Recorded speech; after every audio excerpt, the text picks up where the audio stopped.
Hi, I'm Chris Baker, author of Wrong, Retro Games You Messed Up Our Comic Book Heroes. It's full of awesomely nerdy nitpicks on over 80 games, one of which is really great, and you've probably played it. Batman for NES.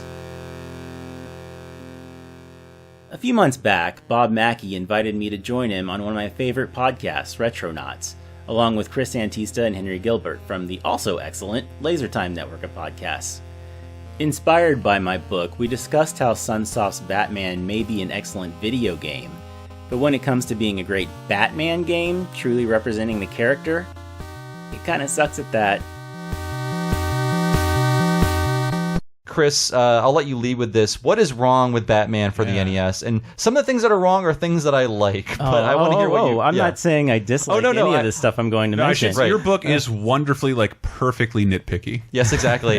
Okay, so I want to start by saying I like Purple Batman. So sue me, but please continue. Well, I like Purple Batman purely as a nostalgia level, and back then it was like he's just purple. Whatever, I don't care. I love neon blue Jason from Friday the 13th. Yes. I want to buy all those NECA figures. Exactly. Really they are both NECA figures. I do own the Purple Batman. I almost called the book Purple Batman, but I didn't really want to get in any trademark issues or anything. But I think that was a very clever game design move. Like, we want every level to take place at night, but we can't have a black character against a black background, so how do we fix this? So I think that was their solution. We have 50 colors. Let's see what we can do. Well, there is a mod that has a black Batman that it works. You can play as it, but at the same time, why not just make him blue and gray like he was in the comics at the time? That's true, yeah. This is ostensibly based on the Burton movie, but I mean, Joker is the last thing you fight. Does he fight like a different Batman comic boss in every level? In a way, every character you punch in the entire game is a Batman character.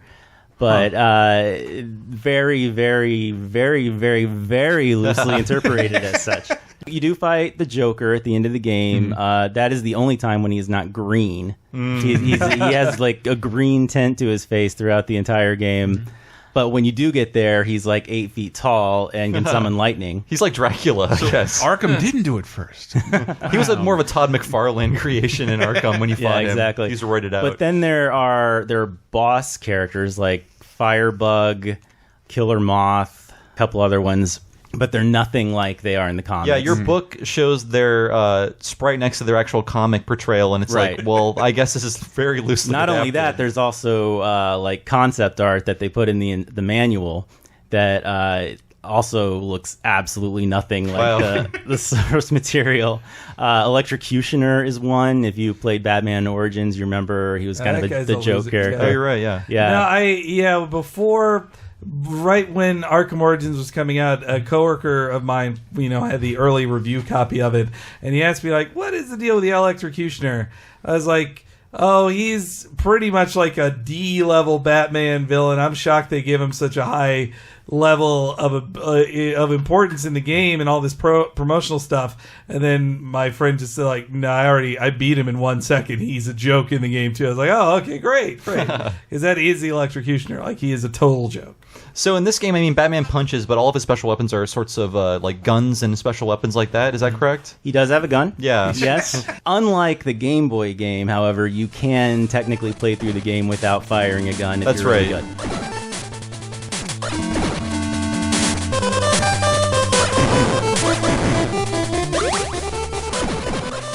It's just like the Batman logo, and then in a crappy font says the official video game. It's the movie Batman logo, which if you were alive in 1989 was on my shoe. Everything I was counting the days for this game, and it kept getting delayed. It was an '89 movie. It came out in 1990. That's right. This spawned a Nintendo Power cover, which is one of the only video games magazines I can think of that had Jack Nicholson on the cover. But they wrote about how there was some issue with this cover. Either Jack Nicholson thought they made him look fat, or they didn't get the right likeness rights or something. There was some sort of legal issue with using Jack Nicholson on the cover. But they printed it, and it's one of the more memorable Nintendo Power covers. I don't know if Michael Keaton's likeness is in this game, but I know Jack Nicholson's is. Do you remember that at all, Chris, if Michael Keaton is in the game? There's cut scenes of Batman, so, that you can get away with calling that not a likeness. He's kind of got the Keaton dimple on his chin. And the game ends with him punching Joker off of the roof of the clock tower and killing. Yes. It's very clear he kills him. It's not the very safe and tidy, oh, he fell, Batman didn't murder anyone type ending. It's like, you're a Joker. I'm going to kill you.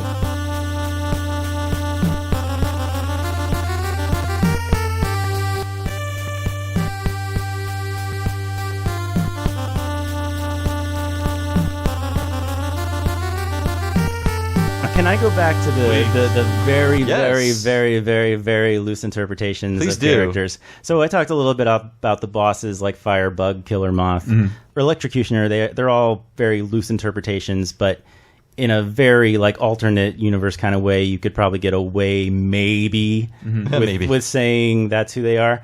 But it's very obvious to me that the developers of the game here, or whoever wrote the manual at least, had a copy of the Who's Who in the DC universe.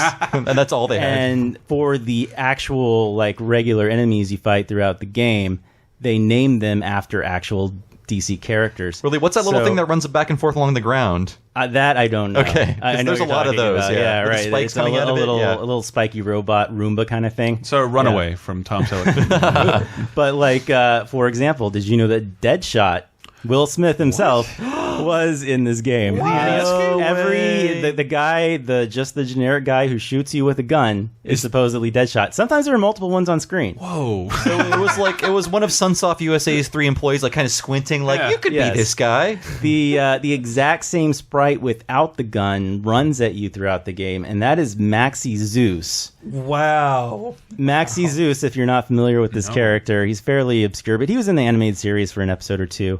He basically thinks he's a Greek god. He's a rich guy who goes crazy and then like thinks he's Zeus. He's more or less a mobster, and he's not going to go running at you just to hurt you. So there's some sort of like cloning subplot they never finished, because why are there 15 Deadshots fighting me? Yeah, like all the guys who are squatting and shooting you with a flamethrower. That's Heatwave from The Flash. Wow. There's another character called Enforcer, which I'm not really that familiar with, who's in there. The KG Beast. Whoa. Is a character who appears once in the game. It's in the very first level, and you either beat him up right away or he's going to take out at least half your health. Oh, really? But he's basically a cyber ninja. Here, I can show you guys who are here. KG Beast is great. He's such a 90s or late 80s type dude. KG Beast? Exactly. Well, I mean, he's got like the Spawn mask. He has all the things of an early 90s cliche of like, he has the Spawn type mask, tons of red, and then like a thing on his forearm, like he's cybernetically enhanced. Yeah, the KG Beast thing makes him like more related to communism. But, yeah. Oh boy. I mean, so this game, any more like standout?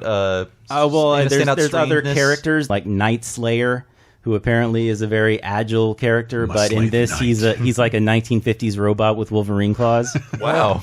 And then Shakedown. I think his whole thing is just being a bad guy who's green, and then I don't know what he does, but he doesn't look anything like it. What do you know? I mean, I think we glossed over it. We're going on a long time about Batman, but it's a very good game. It is. If the Arkham games never existed, this is the best Batman game. Yeah, like the music is great. It's fantastic music, some of the best on the NES. The graphics look really good. I should say Laser Time Sister podcast, VG Empire, did 2 episodes about great Batman music. You should look them up. VG Empire. Look it up, guys. Like Ninja Turtles, Batman had a lot of great music, and Konami would take over after Sunsoft with Batman Returns and stuff like that. But again, really great game. I love those really tight, great feeling wall jumps that Batman does. That's so great. Yeah, it feels really good. Thanks again to Retronauts for inviting me on the show. If you liked what you heard, check out the links here, especially the book link. That will link you to a link to Amazon where you can buy it. And I think you'll like these other videos too.